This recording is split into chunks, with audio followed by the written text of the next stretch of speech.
Tá, ajustando aqui os compartilhamentos. Boa noite, paz e graça. Minha esposa está lá em cima no quarto fazendo algumas arrumações e encerrando-se o dia de hoje, né, iniciando a noite.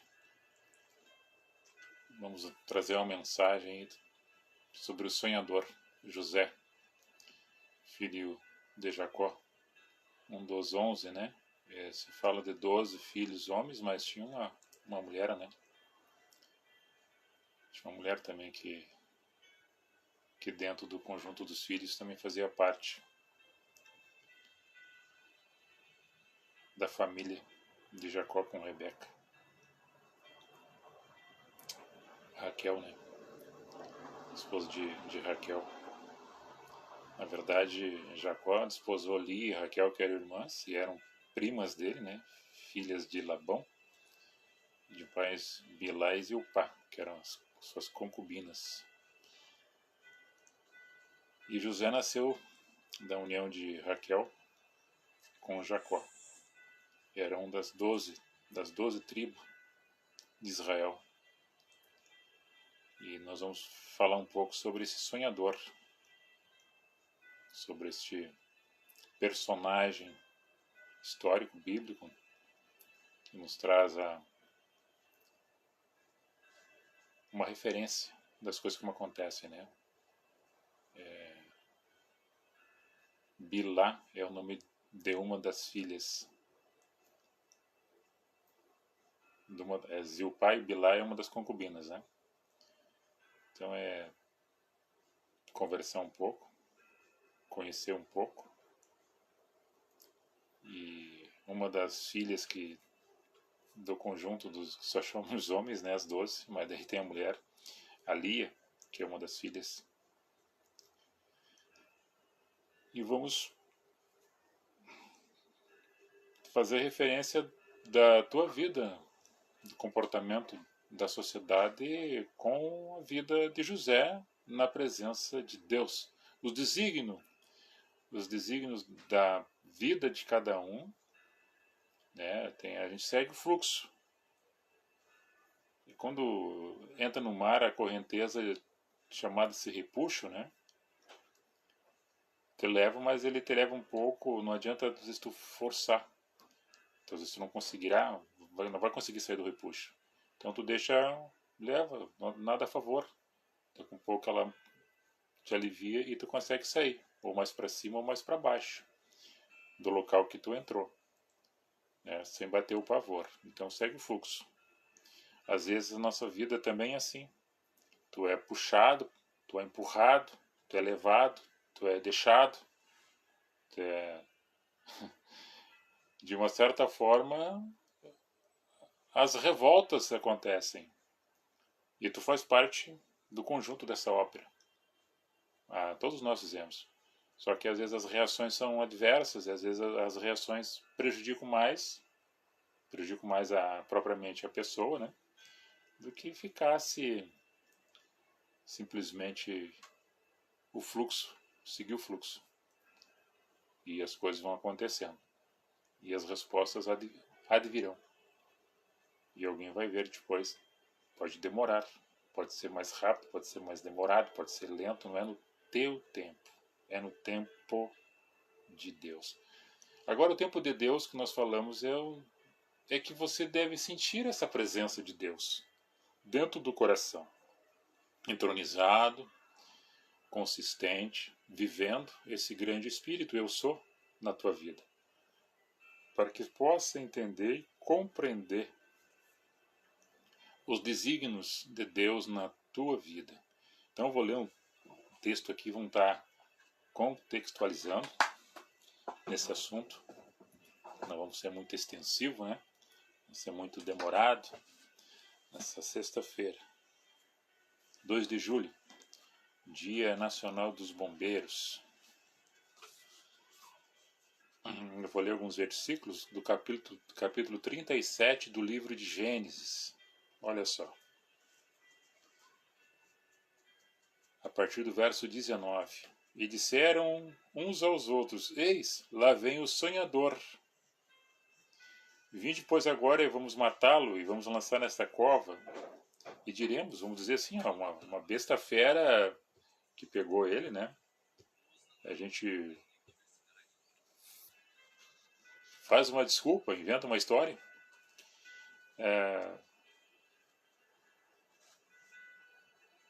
Mas Rubem,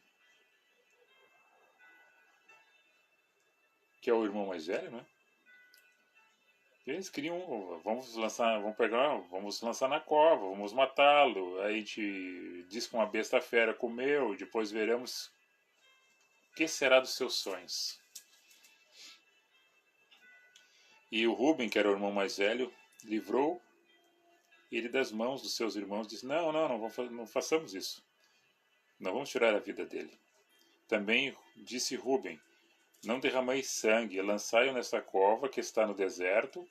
Não lanceis mão dele para livrá-lo das suas mãos e para torná-lo a seu pai, né? E aconteceu que, chegando José e seus irmãos, tiraram a José a sua túnica, a túnica de várias cores que ele trazia consigo, a túnica que o pai dele fez, Jacó fez e deu para ele, uma túnica toda colorida. E tomaram-na, lançaram ele na cova, porém a cova estava vazia, não havia água nela. Depois assentaram-se a comer pão, como se nada tivesse acontecido. E levantaram os olhos, eis que viram uma companhia, né, um grupo de pessoas, ismaelitas, tribo de Ismael, que vinham de Gileade com seus camelos e traziam especiarias com bálsamo e mirra e iam levar isso para o Egito para negociar. Então Judá disse aos seus irmãos: que proveito haverá em que matemos o nosso irmão e escondemos ele? A sua morte? Vinde, vamos vender ele aos ismaelitas e não seja a nossa mão sobre ele, porque ele é nosso irmão, nossa carne. E seus irmãos obedeceram.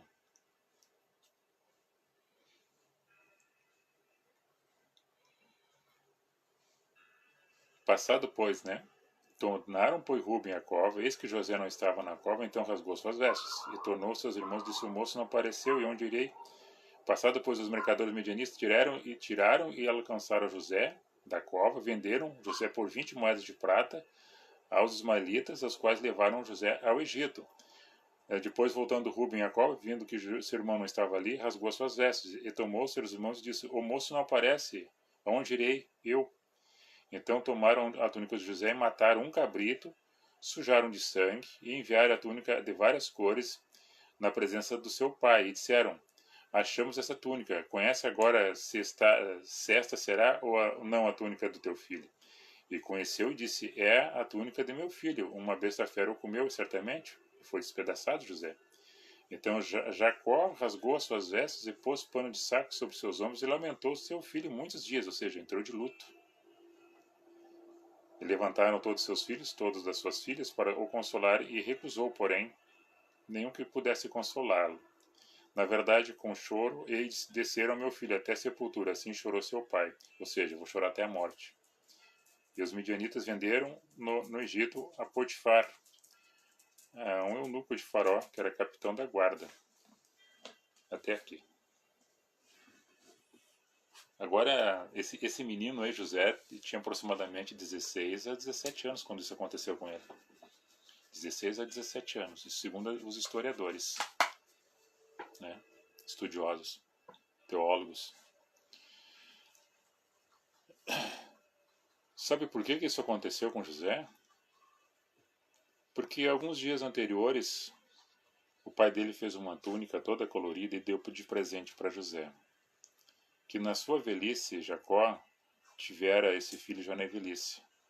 José era o derradeiro, era o último dos irmãos, dos filhos de Jacó. E afeiçoado pelo filho mais jovem, ele fez e deu de presente para seu filho uma túnica toda colorida. Despertou a inveja dos outros irmãos. E também porque José era um jovem muito franco, e ele pensava e falava, ele sonhava e trazia a sua revelação do sonho no amanhecer do dia. De um dos sonhos ele contou, juntamente com seus irmãos, na presença dos seus pais, ele falou que estava no campo, eu sonhei que estava no campo cortando trigo, e o meu feixe de trigo se pôs em pé, e os de vocês se curvavam perante o meu feixe de trigo. Daí os irmãos ficaram indignados. Tu tá dizendo que nós vamos se curvar para ti, José? O que tá pensando? Daí José continuou, na inocência dele. Eu tive outro sonho depois. Eu sonhei que o sol, a lua e 11 estrelas se curvavam perante mim. Mas daí foi pedir para apanhar, né? Tá, deixaram ele, na presença dos pais, deixaram ele tranquilo. Aí saíram ao campo a caçar. E José ficou para trás, na casa do pai, nos seus afazeres, né? E Jacó conversa com seu filho. Ei, vai ver como é que está teus irmãos no campo, leva essa merenda para eles. Aí preparou uma merenda e foi. E ele passou, encontrou um camponês ali, perguntou, vocês não viram aí, fulano e tal, assim, assim, assim? Não, ele estava para aqueles lados de lá. Aí ele se foi. Aí quando chega nessa passagem que eu li, os irmãos estão olhando e vendo que ele vem vindo. Ei, pelo colorido da túnica, não é o sonhador que vem lá? Deixa ele vir. Vamos ver se ele vai sonhar bem agora. Vamos ver se ele vai saber o que vai acontecer com ele.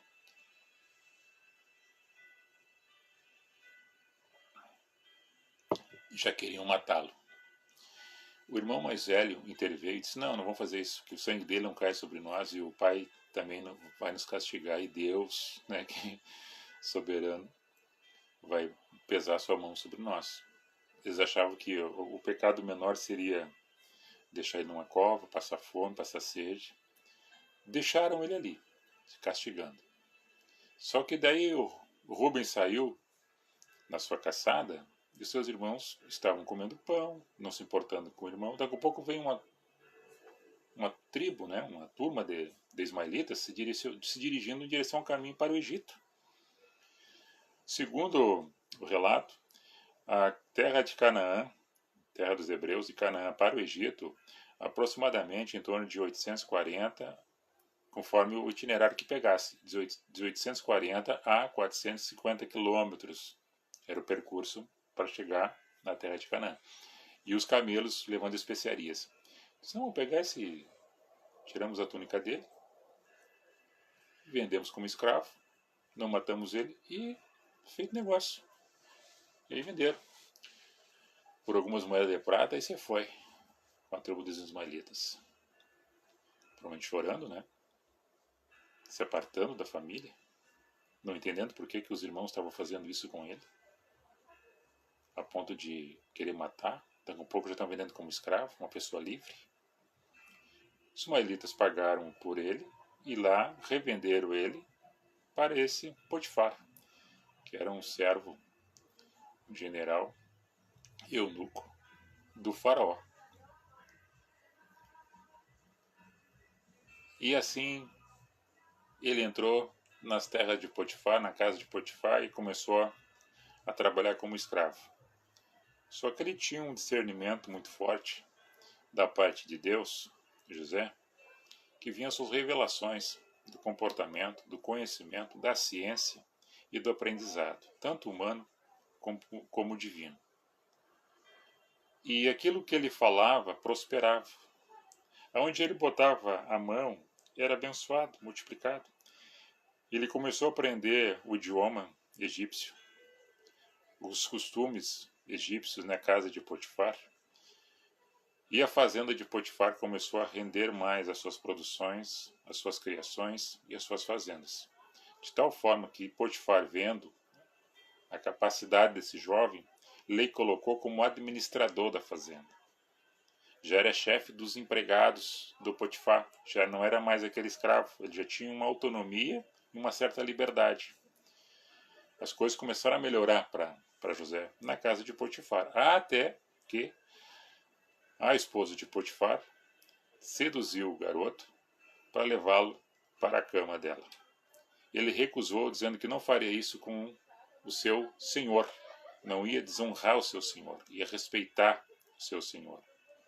E ela tentou mais de uma vez, até que ela se sentiu recusada ficou enraivecida, rasgou as suas vestes, pegou a túnica de José e deixou em cima da cama, puxando ele para dentro do quarto, né? Ele fugiu da presença dela, ficou a túnica, ele saiu pelado para fora do quarto, ela gritou por socorro, vieram os guardas, deram um flagrante como se ele estivesse atacando ela. Quando chegou Potifar na casa, vendo aquela cena, toda aquela história, todo aquele alvoroço que era uma calúnia, né? Foi uma montagem que fizeram para derrubar ele. E o Potifar ficou muito triste com o fato. Para não matá-lo, levou à prisão. E lá se vai José para a prisão. José foi para a prisão, que era um cárcere, que era um buraco. Nesse buraco eles entravam, botavam uma grade por cima que não poderia sair. Lá eles faziam de tudo lá. Um buraco. Chovia, né? Pegava sol, um canto para se esconder um pouco, com corrente nas pernas, para não fugir daquele buraco, que era uma prisão. Segundo o relato histórico, uns falam que ele ficou 3 anos e meio ali dentro. Outros falam que ele ficou 13 anos preso. Mas o relato bíblico, ela conta no seu tempo as coisas como estão acontecendo. Lá dentro dessa prisão, ele conheceu várias pessoas. E uma delas foi um copeiro e um padeiro. O copeiro que servia à mesa do faraó e o padeiro que fazia pão dentro do palácio do faraó.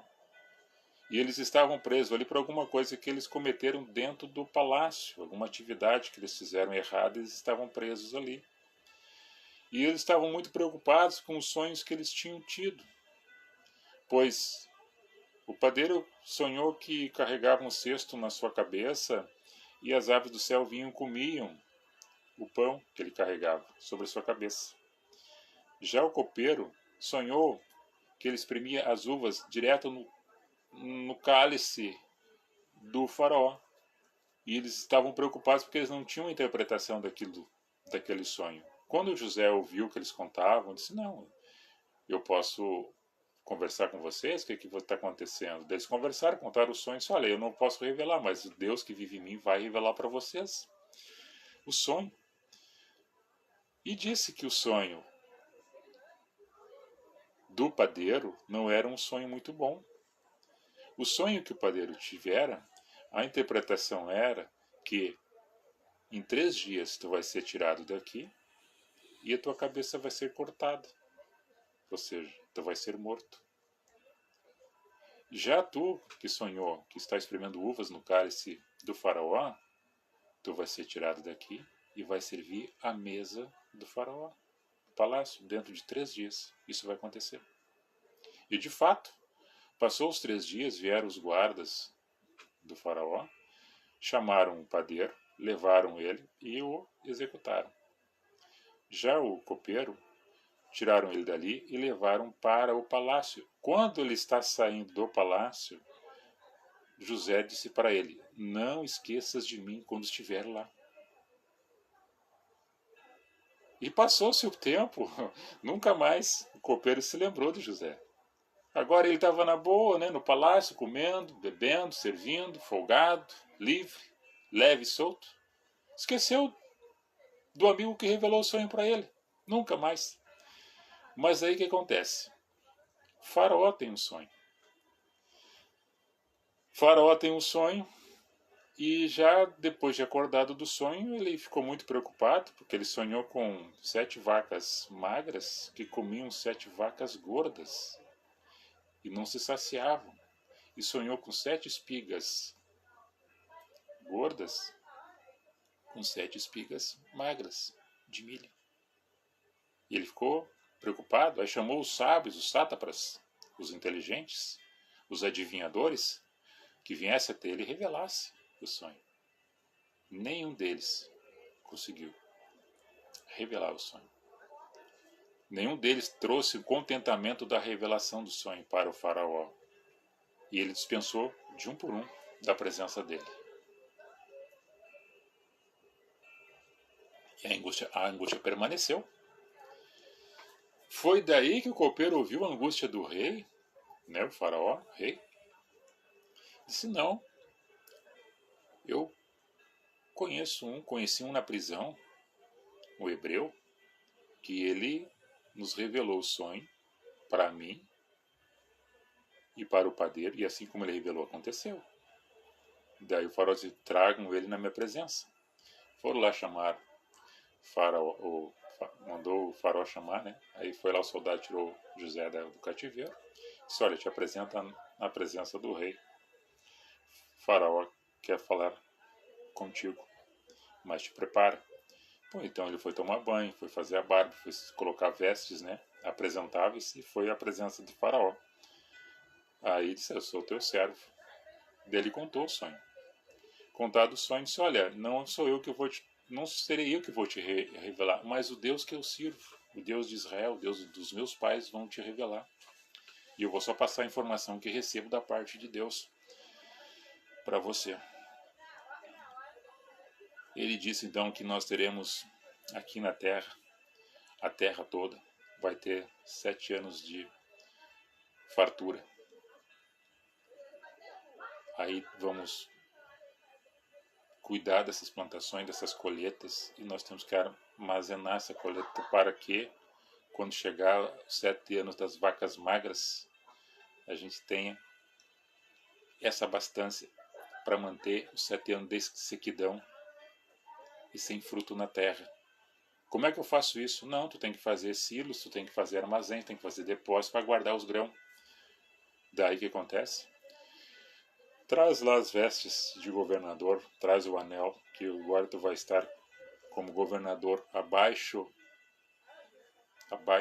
de mim, tu serás o governador. Todos escutai a ele, porque ele falar, vocês façam. José já está grandão agora. José já é governador do Egito. Mandou fazer os silos, os armazéns para guardar os grãos, e conforme o fato, a fartura veio. Tiveram alimento bastante para eles por um período, e depois começou a escassez. Começou as pragas, começou a não nascer, e o que nascia morria. Veio os 7 anos das vacas magras. E daí eles tinham bastante para eles, e vinham os outros de fora até para comprar deles. Que eles tiveram uma produção farta, e pela sabedoria que Deus deu para José, conseguiu administrar os recursos e ter condições de ajudar não somente a casa, o grupo dos egípcios, mas os povos vizinhos fronteiriços, que essa notícia chegou até lá, na terra de Canaã, na terra dos pais de José, seus irmãos. A história é longa, eu vou resumir, senão nós vamos passar mais do tempo aqui, e a oportunidade não é para ficar vocês presos por muito tempo, né? Hoje é sexta-feira, alguns seus afazeres, né, seus lazeres. Quero que vocês compreendam uma coisa. Que alguma coisa que acontece com a tua vida, com a tua caminhada, com teus projetos, às vezes existe uma interrupção. Não por causa de você. Não porque você mereceu ser interrompido, que você foi excluído, que você foi derrubado, que você foi expulso de um lugar, que não te quiseram, ou que te rejeitaram, ou que te armaram ciladas, ou que te odiaram, ou que te maquinaram contra a tua vida. Depois, no passado do encontro, que José se apresenta, faz se conhecer na presença dos seus irmãos que vão lá na terra do Egito comprar mantimento, porque lá na terra de Canaã estava seco, não tinha mais. Eles se apresentam na presença dele pedindo para comprar alimento que eles não tinham. Quem tinha alimento para vender e para dar era José, que tinha feito toda a administração. Agora eles se apresentam, se curvam na presença dele, os sonhos começam a ser revelados do fato que ele tivera no passado, agora está configurado ali, acontecendo na presença dele, os seus irmãos se curvando na presença dele, recebendo algumas orientações. Só que José pergunta para: vem cá, vocês não tem mais ninguém na casa? Como é que tá teus pais? Estão vivos ainda? Como é, não tem mais irmãos? Tem um mais novo, Benjamim. Se vocês tragam ele, vou ficar com um de vocês aqui, enquanto não vier o mais novo, ele vai estar preso aqui.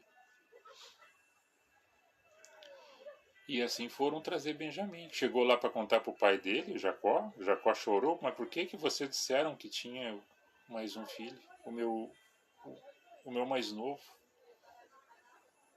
a minha última semente. Por que vocês foram dizer? Mas pai, ele nos apertou e não tinha como mais. Daí Judá tomou as frentes, não, o que acontecer com ele, a responsabilidade é minha, deixa que eu vou levar e eu vou cuidar e nada vai acontecer e eu vou proteger o meu irmão, teu filho.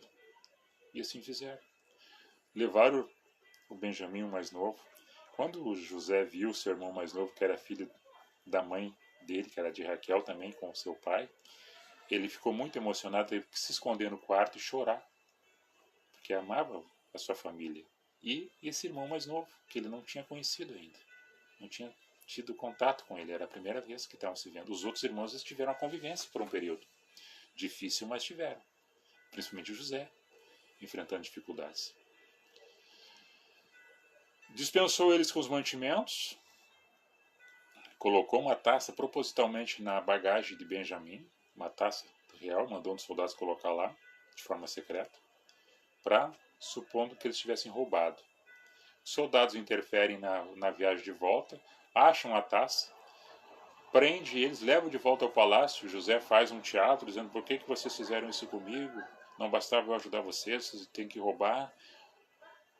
Daí vocês, quando não trouxer o pai de vocês, o resto da família de vocês que está lá, ele vai estar aqui. Vai ficar aqui. Vários voltam desesperados, pediram pelo amor de Deus, né? Fizeram as suas lamentações, seus pedidos, mas não foram atendidos. Voltaram para Canaã, lamentando com seu pai chorou, rasgou as vestes, ficou nervoso. Agora é meu único filho, meu filho mais novo, no caso, né? Meu filho mais novo, meu último filho, vai ser morto e eu vou perder. Por que vocês fizeram isso? Mas vamos voltar lá, vamos negociar com ele. E voltaram. E aí José se apresenta como filho, como irmão para ele, dizendo: eu sou José. Aconteceu isso, mas daí os irmãos começam a pedir perdão. Não, Jacó já sabia que era José, né? Jacó já sabia que era José, que estava lá. Não, eu vou ver meu filho, né? Que bom que ele está vivo. Aí depois posso descansar em paz. Meus olhos podem se fechar, posso descansar em paz. Na verdade, daí José se apresentou para eles para buscar o pai. Eu sou o irmão de vocês, coisa e tal. Eles começaram a se lamentar, pedir perdão. Disse: não, o propósito de Deus na minha vida usou vocês para que eu tivesse condições de estar aqui, gerenciando, ajudando aqui, para que tivesse mantimento e não faltasse alimento na mesa de vocês. Foi por isso que Deus encaminhou de uma forma que vocês não compreenderam, nem eu na hora. Agora eu entendo por que Deus me encaminhou por uma situação adversa, que eu vim aqui nessa terra estranha, não conhecendo ninguém, conhecia a língua, conhecia os costumes e conhecia a terra, conforme se planta, como é que se colhe, como é que se organiza, como é que se frutifica e se multiplica. E vocês vieram aqui porque Deus planejou tudo isso que acontecesse. Há algo acontecendo maior por tudo que você às vezes não compreende. E assim foi com José. E assim acontece com a vida das pessoas muitas vezes. Então ele seguiu o fluxo e o fluxo levou ele para abençoar várias famílias, várias pessoas, inclusive os seus irmãos que tinham tentado matar e venderam ele como escravo. Aí trouxeram Jacó, velho, já com 130 anos de idade, ficaram na terra de Gozém, se encontraram na terra de Gozém, dentro do território egípcio. José foi lá ter com eles, se abraçaram, choraram, fizeram festa. José vem, pega o seu pai, se apresenta junto no faraó e conta toda a história para faraó. Diz: olha, escolhe uma possessão de terra. Não, na terra de Gozém aqui pode ser? Pode ser. Então tá. Ficou a terra de Gozém para eles. Baixaram naquele dia, quando vieram de Canaã para o Egito, 70 pessoas, aproximadamente 70 pessoas, com Jacó. Todos seus irmãos, todos seus filhos, né, todos seus netos, toda a linhagem, suas esposas vieram junto com ele. Jacó com 130 anos de idade. Jacó falece ali no Egito com 147 anos de idade. José vive até os 110 anos. Jacó, antes de morrer, abençoou Efraim e Manassés, filhos de José, casado com uma egípcia, ali dado por Faraó, que era uma filha de um sacerdote do Egito. Ele casa com ela. Tem Efraim e Manassés. Jacó, antes de morrer, abençoou seus filhos. Abençoou Efraim primeiro, que é o mais novo. Na verdade, que abençoou o Manassés. Mas daí tem um propósito em cima disso aí, que é uma outra história. Trocando a mão, né? A mão direita para abençoar, ele trocou a mão e abençoou o Efraim e o Manassés. Antes de morrer, ele pediu para ser sepultado nas terras que Abraão tinha comprado em Emote. E assim foi levado para a terra dos seus pais, juntamente com Raquel e seus antepassados. Ficou sepultado. Já José, passado seu período de existência, ficou embalsamado numa das urnas dentro do campo do Egito. Passado 450 anos, mas ele pediu que ele fosse levado de volta para a terra de Canaã. Quando Moisés é levantado por mão de Deus para libertar o povo do cativeiro, que depois as gerações esqueceram do que José tinha feito de benefício para aquele povo, né, de língua estranha deles, estavam escravos. De 70 pessoas, mais de 1 milhão de pessoas que eram da descendência de José, do povo hebreu, pela mão de Deus, através de Moisés, levantaram-se dali 450 anos passados, após esse período, para ir peregrinar de volta à terra de Canaã. Aí levaram os restos mortais de José para ser enterrado junto com seus antepassados na terra dos hebreus. Resumindo agora do contexto do fato que aconteceu historicamente na vida de José juntamente com seus irmãos, é que na tua caminhada, nos teus projetos, no teu trabalho, no teu dia a dia, na tua vida social, familiar ou profissional, existem coisas que sopram ao contrário, ventos ao contrário. Às vezes tu está fazendo alguma coisa e tem alguém te perseguindo. Se tu te destaca de alguma forma, de alguma maneira, por aquilo que Deus te deu de sabedoria, de graça, alguém tem inveja. Se alguém vai fazer um projeto, vai fazer alguma coisa de benefício para as pessoas, alguém quer te derrubar. Se você fala alguma coisa revelando um sonho de uma coisa bonita, bacana, e te coloca talvez na circunstância que você está sendo o foco dentro do teu projeto, do teu sonho, alguém está dizendo, não, está fazendo isso para se aparecer. Na verdade, ele está fazendo alguma coisa para ajudar. E as coisas, com o passar do tempo, se concluem pela revelação do Espírito que aconteceu na vida de José, acontecerá na tua vida. E quando isso acontecer, você vai se lembrar dos fatos que lá no passado, outrora, foram ruins para você. O vento era o contrário, alguém te empurrou, alguém te caluniou, alguém quis te derrubar, alguém quis até te matar. Mas Deus foi contigo. Deus é contigo. Deus será contigo e sempre será contigo se você tiver o coração inclinado para Deus. Segue o fluxo. Às vezes a maré quer te levar para a morte, às vezes o repuxo quer te levar para o buraco. Então, larga o teu corpo, deixa levar. Daqui a pouco para e tu nada e sai em terra firme. E as pessoas vão ver.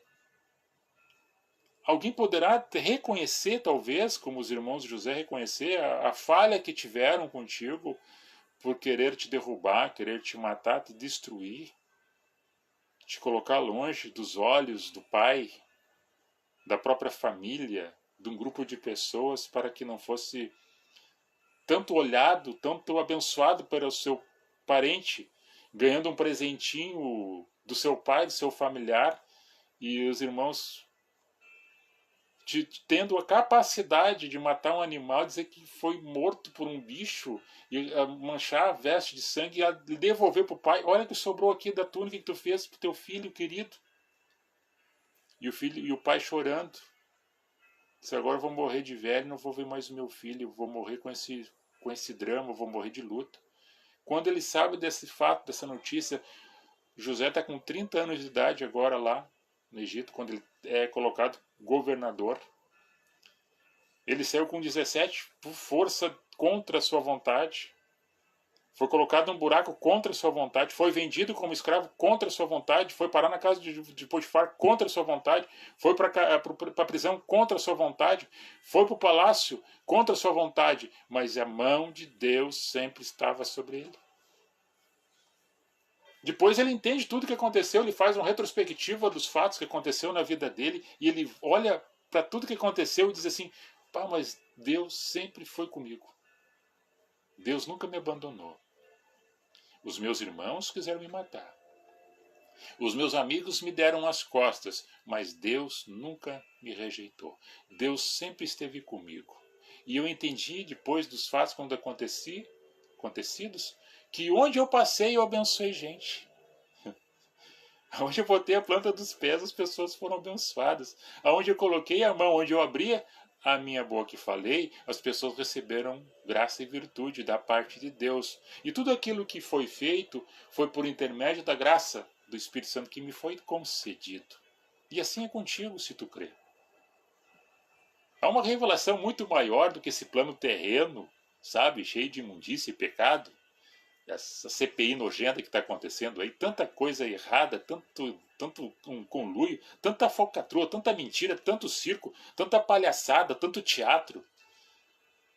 Mas os espirituais entendem isso. Eu quero que você seja espiritual para entender e compreender o plano que existe na tua vida da parte de Deus. Para tu ter essa mente de Cristo, evoluir nas dificuldades, entender o que está acontecendo, dar a volta por cima, se colocar na posição de cristão, realmente com fé, ser perseverante, ser vencedor e abençoar aqueles que te maldizem, aqueles que te perseguem, aqueles que falam mal de ti, recebendo bênção por mal. E assim foi, assim sempre vai ser para quem se coloca na presença de Deus. E eles ficam confundidos com isto, ficam confundidos. E quem ouve isso ainda hoje, chega a rangir seus dentes. Porque a vontade mesmo era de matar.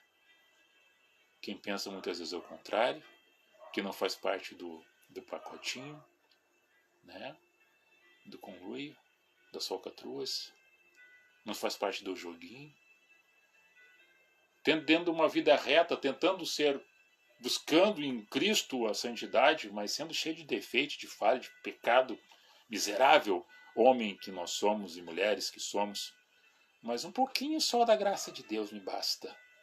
E te basta para ter essa compreensão, esse discernimento de dar a volta por cima, pisar em terra firme, sair dessa corrente de vento ao contrário, dessa maré que quer te levar para o fundo do buraco e te matar afogado e te destruir a tua vida. Mas enquanto tu tiver um pouco de consciência, um pouco de fôlego, um pouco de atenção e amor no teu coração, Deus é contigo. E vai confundir muita gente. E vai confundir. Muitos lembrar-se-ão, outros farão que não vão se lembrar, fazendo de conta que nada fizeram e que nunca pensaram isso. Agora, quem crê, sabe. Quem crê, sabe. Que todos nós estamos aqui por um tempo, por um período. É um tempo existencial curto. Tem gente que está fazendo bem, tem gente que está fazendo mal. Tem gente que escolheu andar nas trevas, tem gente que escolheu andar na luz. Tem gente que entendeu o plano divino, tem gente que anda contra o fluxo. Tem gente que anda a favor do fluxo. E assim é a tua vida, é a minha vida, é a nossa vida. Peça de sabedoria, peça discernimento que Deus concede. Agora não vem com a história da carochinha, para mim que não cola. Não vem com ficção, com reteté, com degrauzinhos para chegar até Deus como se fosse uma torre de Babel. Deus é simples de compreender, é fácil de se chegar quando está em Cristo, porque Ele é a porta, Ele é o pastor. Esse é Espírito que envolve e mora dentro de nós, porque está em todos os lugares. Deixa Ele fazer morada em você, e você vai compreender o fluxo. Você vai compreender que existe um plano na tua vida, de bênção, de graça e de vitória. E muitas pessoas estão sendo, foram ou serão abençoadas por você, por onde você passar, por onde você estiver e com quem você estiver. E que seja na direção de Deus, para que assim seja confirmado aquilo que é o desígnio de Deus na tua vida. Deus abençoe vocês, Deus abençoe a nós, um abençoado final de semana, e assim queira Deus que a gente possa indo em frente, seguindo o fluxo. Amém? Você foi. Suporte aqui caiu. Depois eu pego. Vamos dar um tchau aqui pro pessoal. Minha esposa tá lá em cima, acho que agora tá compartilhando lá e dando um adeus pro pessoal. Aqui, vamos ver aqui. Lauri Feijó Schwartzal, meu primo. Vamos ver quem entrou aqui. Janete Eberard de Barros. Um abraço, dona Janete. A mãe, oi mãe. A mãe tá se dando, né, com o seu aparelho. Um beijo, mãe, no teu coração. Dona Genesi, boa noite, dona Genesi. Opa, correu aqui muito rápido. Ó, meu bichinho, coraçãozinho. Muito bem. Aqui, opa. Gislaine Silveira, um abraço. Obrigado pelo carinho, Gislaine, dando felicitações pelo Dia dos Bombeiros. Muito obrigado pelo carinho a todos os colegas bombeiros aí do país, colegas do estado do Rio Grande do Sul, do país e do mundo. Aqui que vamos ver. Opa, por que corre tão rápido? Dona Ivete, um abraço, Dona Ivete, boa noite. Lauri Feijó Schwartzal, meu primo, nosso primo. Um abraço aí, meu irmão. Dona Dete Caldas, um abraço aí para a senhora, para a filhota, para o seu Luiz, seu paizinho também, a todos os familiares, amigos aí que estão contigo na tua casa aí, tá? No teu lar abençoado. Opa. A Dona Ivete, ok, opa. Edson Feijó, você é parente do Irdo, parente do Lauri. Um abraço, Edson. Muito bem, mais alguém aqui? Opa. O que corre, mano? Tá brincando lá em cima? Aqui. Odete Celal Feijó. Então tá. Beijo no coração de vocês. Fiquem na paz e na graça. Shalom. Goodbye. Saúde e paz. Fui.